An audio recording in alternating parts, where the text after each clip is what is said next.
Hello students, आज मैं आपको बताऊंगा कि एक करंट किसी सर्किट में से कैसे फ्लो करता है। इस चीज़ को समझने के लिए तीन चीज़ों का होना बहुत ज़रूरी है। एक है रेजिस्टेंस, वोल्टेज और करंट के चार्ज पार्टिकल्स। अब हम इस चीज़ को एक्सपेरिमेंट के ज़रिए प्रूव करेंगे। मैं हूं वोल्टेज। मेरा रोल यह है कि मैं एक करंट को फ्लो कराने के लिए एनर्जी सप्लाई करूँगा। हेलो, हम है रेजिस्टेंस। हमारा रोल ये है कि हम करंट के फ्लो में रिकॉर्ड पैदा करेंगे। हेलो, हम है करंट। और हम वोल्टेज की मदद से सर्किट में फ्लो करेंगे। तो चलिए शुरू करते हैं।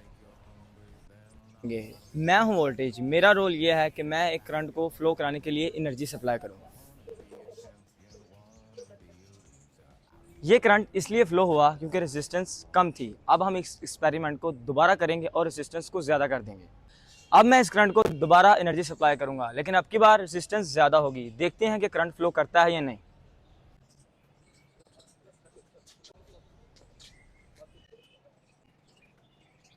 इस दफ़ा करंट इसलिए फ्लो नहीं हुआ क्योंकि रेजिस्टेंस ज़्यादा थी। तो यहाँ से डेफिनेशन स्टार्ट होती है ओहम लॉ की। ओहम लॉ ये कहता है कि जितना हम वोल्टेज देंगे उतना ही करंट फ्लो करेगा। अगर वोल्टेज की वैल्यू कम होगी तो करंट की वैल्यू भी कम होगी, और अगर वोल्टेज ज़्यादा होंगे तो करंट भी ज़्यादा फ्लो करेगा। और अगर हम रेजिस्टेंस को बढ़ा देते हैं तो करंट का फ्लो कम हो जाता है। तो हमने जाना कि करंट के फ्लो के लिए रेजिस्टेंस की वैल्यू का कम होना बहुत ज़रूरी है।